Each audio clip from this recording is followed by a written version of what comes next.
할렐루야. 최용무 성도님 저도 기도에 너무 은혜를 많이 받았습니다. 처음 하신다 그랬는데 나중된 자가 먼저 되는 것처럼 너무 잘하시는 것 같아요. 그래서 사실 저도 신학교 다닐 때 그 교수님들이 목회자는 좀 감수성이 풍부하고 또 어휘력도 풍부해야 된다 이런 말씀을 많이 하셨어요. 그래서 이제 계속 많이 하게 되니까요. 그래서 설교 시간도 그렇고 기도도 그렇고 그래서 근데 그건 좀 타고나야 되는 것도 있는 것 같아요. 노력에 의해서 다 되는 것 같지는 않고요. 굉장히 풍부하게 이렇게 감수성을 가지고 또 어휘력도 풍부하신 분들이 있더라고요. 근데 보니까 최영모 성도님 아주 목회를 하셔도 잘하시더라고요. 그래서 너무 은혜롭게 기도를 자주 하셔야 될 것 같은데 감동을 우리에게 주기 때문에 저는 감사드립니다. 어저께 제가 어떤 일이 있어서 장로님을 만나게 됐는데 이렇게 얘기를 나누다가 우리 경찰대학 교회에도 어린 교회학교가 있습니다 이렇게 하니까 다 놀래더라고요. 제가 어디 가서 그 얘기를 하면 다 놀래요. 경찰대학교에는 교회학교가 당연히 없다고 생각하는데 있다 그러면 놀래고 또 한 가지는 다 대답이 그거예요. 요즘에 교회학교가 다 없어지는 추세인데 거기는 또 교회학교가 어떻게 생겼냐고 이렇게 또 이제 놀라는 거죠. 그래서 다음 세대를 우리가 키우는 게 굉장히 중요합니다. 그리고 우리 성교회장님 말씀하신 것처럼 우리 다니엘 기도회, 청년 다니엘 기도회에서 회복을 넘어 부흥으로 맞는 말씀입니다. 좀 그 마음을 가지고 더욱더 기도해야 될 줄로 믿습니다. 이제 우리가 코로나에서 이제 회복되는 것뿐만 아니라 당연히 회복돼야 되겠죠. 그리고 이게 이제 하나님께서 이것까지도 합력해서 어려운 고비를 또 넘겨서 우리가 어려울 때 사실 더 하나님 의지하고 기도하거든요. 간증이라는 것도 다 그런 겁니다. 우리가 고난의 때 어려울 때 하나님 더 붙들고 간절히 나아갈 때 하나님께서 음성을 들려주시고 또 우리를 회복시켜 주시고 더 좋은 길로 인도하신 그런 고백들인데 우리 가운데도 그런 고백이 있기를 축복합니다. 제가 이제 주일날 이렇게 교회에 올 때 여러 가지 기쁜 이유들이 있지만 성도들을 봐서 기쁘고 하나님 앞에 나와서 예배드려서 기쁘시고 사실은 솔직한 마음으로 우리 어린이들 봐서 기쁜 게 많이 있습니다. 저한테는 아이들 보니까 너무 기뻐서 교회 나오는 게 즐겁고 또 이제 어떤 가정이 특별한 일이 있어서 또 못 나오는 길이 있으면 또 더 보고 싶고 뭐 이렇게 이런 마음이 많이 있습니다. 그래서 아이들이 참 저도 예뻐하고 귀여운데 저도 이제 우리 아이 기를 때도 그렇고 제 조카들도 보면 말을 막 하기 시작할 때가 굉장히 또 더 귀엽더라고요. 이제 언어를 이렇게 배우고 그때 이제 아이들의 공통점이 제일 많이 하는 게 이거 얼마예요? 이거 다 물어보는 거 있어요. 그런 거 꼭 하더라고요 한 번씩. 그래서 모든 물건을 자기가 뭐 장사할 것도 아닌데 뭘 그렇게 궁금한지 다 물어보는 거예요. 뭐 이거 얼마예요? 이거 얼마예요? 이렇게 다 물어보면 또 대답을 막 비슷하게 또 해줘야 되니까 그래서 대답을 계속 해준 경험이 있습니다. 근데 제가 그런 대답을 해주다가 제 마음속에 그런 생각이 들었어요. 내가 하나님 앞에 나는 얼마인가 이런 생각이 들은 적이 있습니다. 그래서 우리가 현대를 갖다가 과학의 시대라 얘기를 합니다. 과학의 시대라는 것은 모든 질적인 요소를 배제하고 양화시키는 거예요. 그러니까 수치화시키는 거죠. 다 숫자로 말을 다 해줘야 돼요. 그리고 컴퓨터의 원리도 0과 1로 해가지고 이렇게 디지털로 해야지 그게 돌아간다고 합니다. 그래서 다 수치화 시키는 게 이제 과학의 시대고요. 모든 질적인 요소를 배제하고 그걸 또 양쪽으로 환산해야 되는 거예요. 그래서 심지어는 제가 군대에 있는 이제 군목하는 목사님 아는 목사님 얘기 들으면 군대에는 또 인격 점수라는 게 있어요. 그래서 인격도 점수를 숫자로 매겨야 되는구나. 이거는 그냥 할 수가 없고 몇 점을 줘야 되는 거예요. 그래서 사실 뭐 우리 경찰에도 제가 고가 점수라는 게 있잖아요. 그런 거 참 숫자로 말을 해줘야 되는데 참 정확하지 않지만 또 그걸 또 해야 되고 그러니까 또 주관적이고 그러잖아요. 또 어떤 분을 만났냐에 따라서도 좀 불합리한 게 많은데 또 현실은 또 그거를 다 숫자로 이렇게 해줘야 되고요. 교회도 그래요. 근데 목사님들 세계도요. 몇 명 모이는 교회 이제 그걸로 이제 그 목사님을 다 그런 건 아니겠지만 좀 이렇게 보면은 어디서 좀 많이 모이는 교회 목사님은 좀 대우를 잘 해주는 것 같고 더 신경 써주는 것 같고 개척교회 목사님은 조금 못 모이는 목사님은 좀 왠지 소외당하고 무시당하는 것 같고 그런 게 이제 목사님들 모임 가운데 있습니다. 그래서 그것도 결국 숫자로 다 환산해서 그런 것이고요. 신앙의 척도도 어떻게 보면 뭐 이렇게 뭐 헌금 액수라든지 이런 걸로도 또 파악하기도 하고 그렇게 이제 예수님을 십자가에 못 박은 것도 사실 숫자거든요. 숫자. 왜냐하면은 빌라도가 바나바를 놓아줄까 또 예수를 놓아줄까 할 때 숫자잖아요. 많은 숫자의 소리가 있었잖아요. 그 숫자로 인해서 진리 자체이신 예수 그리스도를 못 박는 그런 일들이 벌어진 걸 볼 수가 있습니다. 제가 예전에 그 전세 구하러 이렇게 많이 돌아다녔어요. 그때도 굉장히 시니컬한 부동산 아저씨가 있어요. 보지도 않고 뭐 이렇게 좀 얘기를 하려고 그러면 얼마 가져왔어? 뭐 이렇게 반말로. 근데 이제 젊었을 때 이제 이렇게 저희 집사람이랑 가니까 뭘 얘기를 할 생각을 얼마 가져왔어? 돈 보고 거기다 맞춰서 내가 해주죠. 또 일리 있는 말이기도 해요. 또 그분은 뭐 괜히 불필요하게 힘들게 막 알려주고 또 발품 팔아서 보여주고 했는데 돈이 안 맞으면 다 그거 무의미한 거잖아요. 그러니까 그런 또 경험에 의해서 돈 먼저 이제 액수를 먼저 알고 거기에 맞춰서 해줘야지 일이 빨리 끝난다라고 생각해서 그렇게 얘기했던 것 같아요. 근데 하여튼 딱 그 액수를 먼저 얘기를 해야 되는 거예요. 또 그런 것도 있죠. 어떤 그 사고로 인해서 자녀를 잃게 됐는데 그 부모가 엄마 아빠가 그 부모가 그 아이를 사랑하는 마음을 수치로 환산할 수 있을까요? 환산할 수 없죠. 무한대잖아요. 무한대로 사랑하는데 보험회사는 그걸 합니다. 그거를 보상금 얼마 이렇게 액수로 해야 돼요. 그렇게 이제 다 수치로 이렇게 환산하는 그러한 시대에 살아가고 있습니다.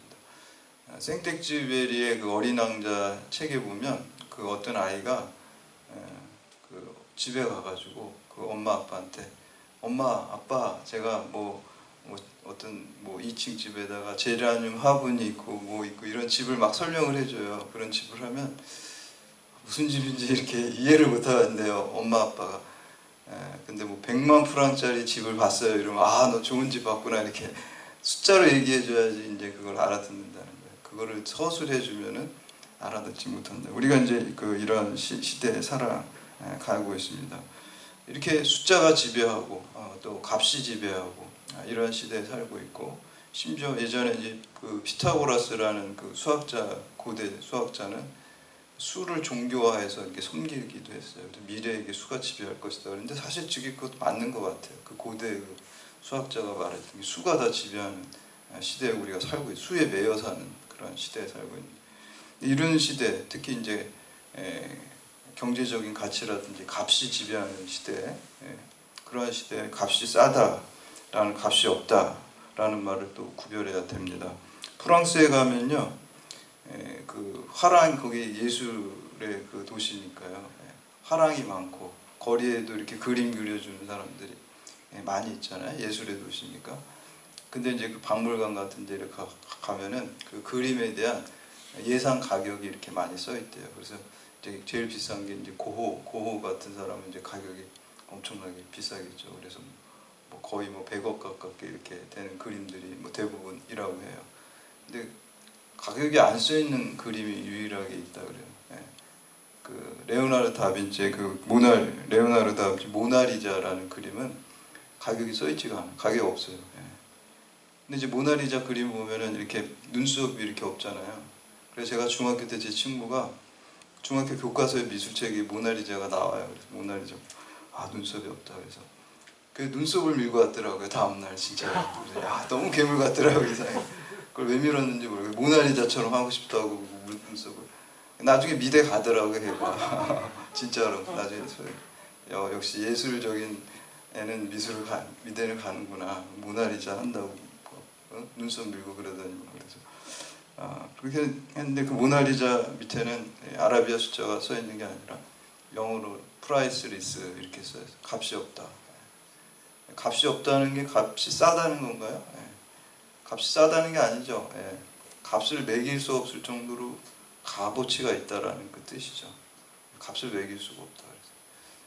사실 우리가 이 세상 살아가면서 값을 매길 수 없는 것들이 다 무료로 공급받고 있어요. 우리가 지금 숨쉬는 것도 공기도 우리가 돈 내고 숨쉬는 거 아니잖아요. 하나님이 그냥 주신 거잖아요. 그리고 사실 우리가 이렇게 물도 그렇고요. 여러 가지 또 태양빛도 그렇죠. 태양이 없으면 우리가 죽는데 저 열기를 우리가 다 돈으로 해가지고 만들려고 하면 얼마나 비싸겠어요. 근데 하나님이 다 공짜로 주세요. 햇빛도 공짜로 주시고 바람도 공짜로 주시고 공기도 공짜로 주시고 물도 공짜로 주시고 다 제공해 주셔가지고 은혜로 사는 거예요. 그게 이제 은혜입니다. 은혜라는 게 값없이 선물로 주시는 걸 우리가 은혜라 그래요. 내가 뭘 해서 받는 게 아니라 그냥 선물로 하나님께서 내가 자격이 안 되지만 주신 거를 우리가 은혜라 그러잖아요. 근데 은혜는 두 가지가 있어요. 일반 은혜와 구원 은혜가 있습니다. 그러니까 지금 제가 말한 거 뭐 공기라든지 물이라든지 뭐 태양이라든지 이런 거는 모든 사람에게 다 그 주는 일반적인 은혜입니다. 근데 구원 은혜는요, 예수 그리스도 십자가를 통해서 그 믿음을 통해서 얻게 되는 그 은혜입니다. 그게 이제 구원의 은혜, 십자가의 은혜. 근데 그것도 공짜로 줘요. 그것도 이렇게 공짜로 그냥 하나님께서 값으로 매길 수 없는 거, 프라이스리스한 그것들을 우리에게 십자가의 그 생명.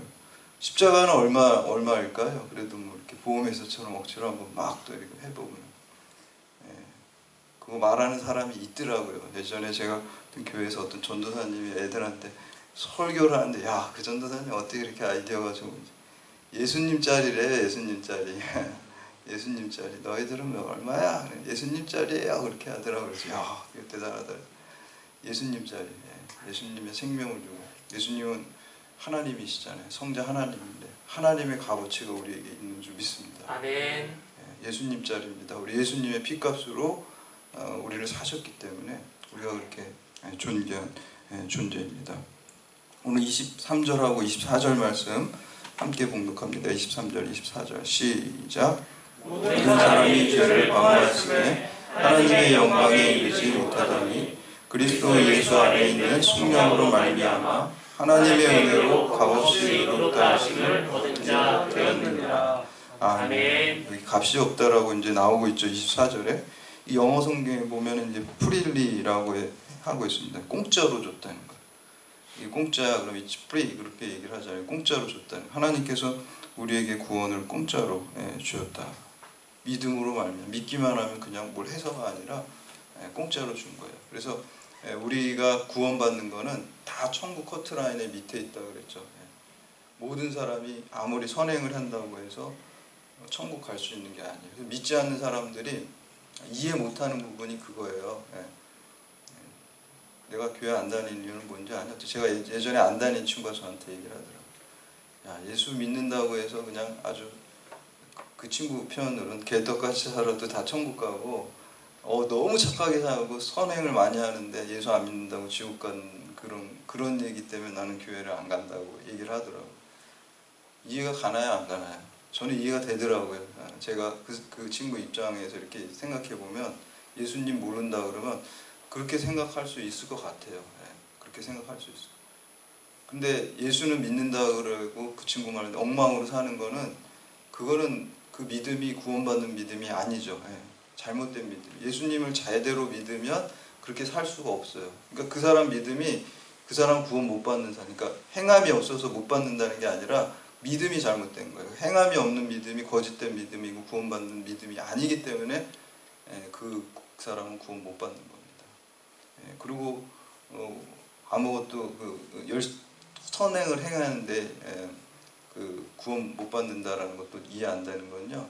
우리의 선이라는 게 우리의 죄값을 다 쓰실 만큼 크지 못한다는 거예요. 우리의 죄성을 이기지 못한다는 거예요. 결국에.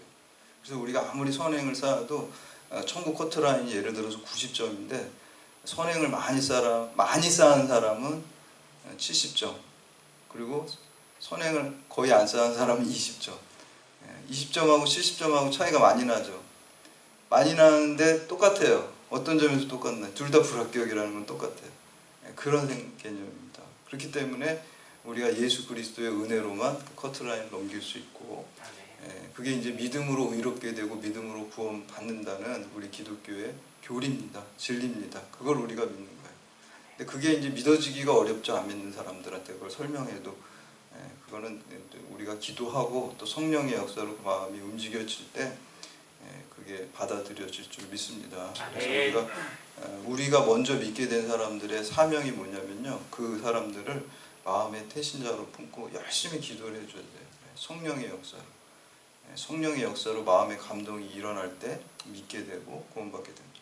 그 다음에는 어떻게 살아야 되나요? 천국, 우리가 커트라인 밑에 있는 사람들이 그냥 합격시켜줬으니까 감사해가지고 천국 백성답게 살아야죠. 그래서 성화의 삶을 살게 되는 거예요. 그래서 친의와 성화가 이렇게 함께 가는 것이 되는 것입니다. 그래서 그런 삶을 만약에 그렇게 살지 못하고 예수님 자리로 구원을 받았는데 아무렇게나 살면은 그거는 값비싼 은혜를 값싼 은혜로 이렇게 버리게 되는 거예요. 돼지한테 진주를 주는 것 같이 값없이 되는 겁니다.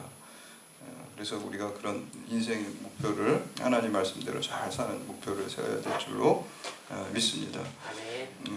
그 사르트르라는 철학자는 인생은 B와 D 사이의 C다. 그래서 우리가 B와 D라는 벌스하고 데스, 우리가 태어난 것과 죽은 것 사이의 C다. 그래서 C라는 게 이제 초이스라고 이제 그 사람은 얘기를 하는데, 우리 또 그리스도인들은 C를 보면 항상 뭐가 생각나나요? 믿음이 좋아가지고 크라이스트밖에 생각이 안 나죠. 어떻게 초이스가 생각이 나나? 근데 무조건 크라이스트죠. 우리는 그리스도가 생각이 나죠. 그래서 그리스도를 초이스하는 거죠. 우리는 예수 그리스도를. 그러니까 우리가 태어나서 죽을 때까지 기회를 주신 거예요. 은혜 받을 만한 때라 그러잖아요. 지금은 은혜 받을, 우리의 생명이 붙어있는 때가 은혜 받을 만한 때예요. 그때 예수 그리스도를 붙잡아야 돼요. 그래서 예전에 그 LG 광고에 보면 순간의 선택이 10년을 좌우한다 라고 했는데, 우리가 영원의 관점에서 보면 80년 또 100년 사는 게 순간이에요. 금세 가는 거예요. 이 순간에 내가 예수를 붙잡고 예수를 선택하느냐 그렇지 않느냐가 우리의 영생과 영보를 결정하게 되는 것입니다. 그래서 우리가 주님 붙잡고 주님 따라 살아가야 되는 것입니다. 이런 이야기가 있어요. 한 번은 산에 있는 그 여우들이 이제 회의를 했어요.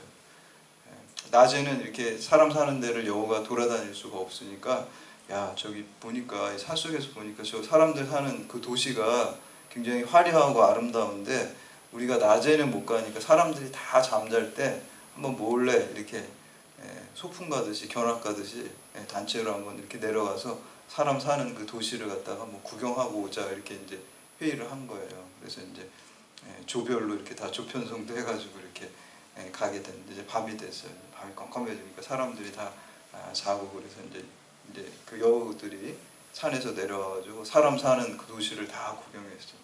어디를 가게 됐냐면 백화점 앞에를 가게 딱 한 거예요. 백화점에 가면은 밤에도 이렇게 불을 광고하려고 켜놓잖아요. 근데 너무 반가운 걸 딱 거기서 맞는 거예요. 여우 목들이 거기 딱 있는 거예요. 얘네들이 보니까, 야, 여기 우리 동족들 죽어서 있는 여우 목들이가 있네. 가격을 보니까 엄청나게 비싸는 가격이. 근데 그 새끼 여우들이 엄마 여기 새끼 여우 목들이 뭐 있어? 그러면서 이건 더 비싼데? 막 얘기를 하는 거예요. 그러면서 그 여우들이 무슨 결론을, 야, 우리도 죽어서 여기 오면은 비싸게 되겠구나, 값이 비싸지겠구나, 그런 얘기를. 여우가 죽어가지고, 요새는 뭐 여우 죽이지도 못하는 동물보호론자들 때문에 그렇게 하지도 못하는데, 이야기니까 이렇게 얘기를 만들었겠죠. 여우가 죽어서 사람들에게 쓰임받게 되면 그게 귀하게 되고 그게 값이 올라가게 됩니다. 저는 제가 그 얘기를 이렇게 책에서 보면서, 야, 우리도 죽어가지고 내 죄악된 자아가 죽어서 하나님께 쓰임받으면 내가 값비싼 존재가 되겠구나, 이런 생각이 들었어요. 우리가 어떻게 해야지 그 값진 인생, 값비싼 인생을 살 수 있겠습니까? 내 욕망이 막 살아 움직여가지고 내가 뭘 이루고, 정치하는 사람들은 뭔가 막 본인이 물론 정치도 필요하죠. 근데 막 뭔가를 막 꾸며내가지고 억지로 뭔가를 만들어내고 막 그런 사람들이 많이 있잖아요. 근데 그렇게 하는 게 아니라, 내 죄악된 욕망을 펼치는 게 아니라, 내 죄악된 욕망이 죽고 하나님의 뜻대로 살아갈 때, 하나님의 뜻대로 쓰임받게 될 때, 그게 가장 값비싼 존재가 될 줄로 믿습니다. 그래서 하나님의 미랄이 되어서 내가 죽을 때, 그때 하나님이 우리를 사용하시는 것입니다. 내가 내 인생의 운전대를 잡고 있으면은 하나님이 하나님 뜻대로 할 수가 없어요. 내 인생의 운전대를, 내 죄악된 자아를 내려놓고, 사람은 내 욕망을 펼치고 싶고 나를 알리고 싶은 욕망이 누구나 다 있어요. 저도 있고 여러분도 다 있어요. 나를 뭐 좀 드러내고 싶고, 근데 사실 그거 별것도 아닌 거예요. 엄격하게 가만히 생각해 보면 그 대단한 것도 아니에요. 나 혼자 그 착각 속에 자기 만족 속에 살아가는 것이지 그거를 바라보는 사람은 아유 저거 잘난 척한다 이렇게 대부분 바라봐요. 우리도 다른 사람들 그렇게 자기를 드러낼 때 그런 생각 하잖아요. 그러면 그거를 객관화시켜 보면 내가 그러면 나 혼자 착각 속에 내가 좋은 거지 남들이 나를 볼 때는 내가 다른 사람 그런 사람 마음에 품었던 생각을 똑같이 한다는 거예요. 아유 저거 자기 잘난 척하네 그렇게 본다는 거예요. 그러니까 나를 드러낼 필요가 사실은 별로 없어요. 그런 욕구가 있지만 하나님 말씀에서 누굴 드러내야 돼요? 예수 그리스도를 드러내야 될 줄로 믿습니다. 아멘. 그때 값비싼 존재가 되는 거예요. 아멘. 내 욕망을 드러낼 때, 내 죄악된 자아를 드러낼 때 내가 값비싼 존재가 되는 게 아니라 내가 죽고 예수로 살게 될 때 내가 예수님 자리가 되는 줄 믿습니다. 아멘. 제가 예전에 용인에 우리 경찰대학에 있을 때는 교직원 식당이 바로 교회 밑에 있었어요. 그래서 수요 예배 때 이렇게 가까우니까 계단 하나만 내려가면서 거기서 식사하고 수요 예배 왔는데 여기 이사 온데 처음에 너무 멀잖아요. 본관 그 6층이.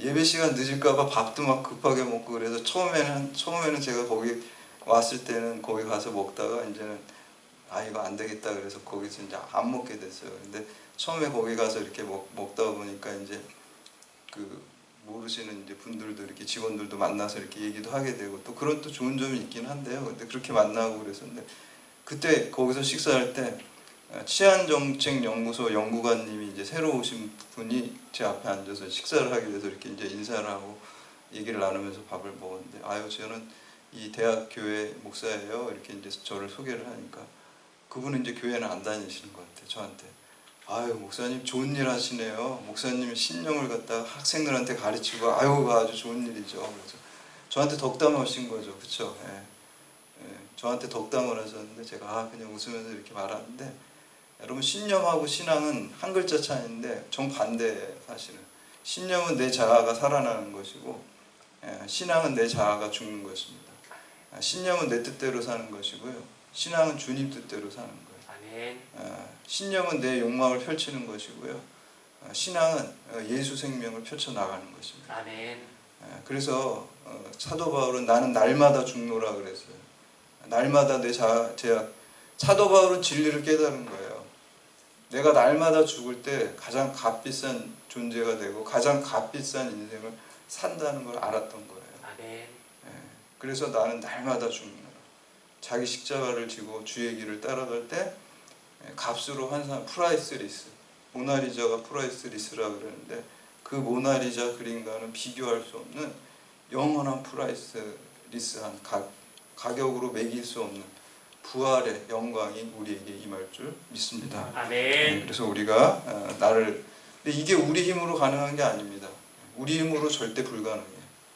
그러나 성령께서 우리 안에 함께 하시면 내게 능력 주시는 자 안에서 그 불가능하게 가능하게 될 줄로 믿습니다. 아멘. 그래서 우리가 기도할 때 항상 성령의 도우심, 보혜사 성령님이 우리 안에 계신데 보혜사 성령님은 인격적인 분이세요. 인격적인 분은 뭐예요? 다른 말로 하면 강압적이지 않다는 거예요. 우리의 자유를 맡기는 거예요. 그래서 약간 어떻게 보면 성령님은 좀 소극적이신 것 같아요. 우리가 좀 기도를 해가지고 도와달라고 해야지 도와주시는 것 같아요. 그냥 막 알아서 도와주시면 좋을 텐데 그래서 우리의 기도를 통해서 일하시고 근데 또 어떻게 적극적이시냐면 또 도와달라고 기도하면 또 화끈하게 도와주시는 게 있어요.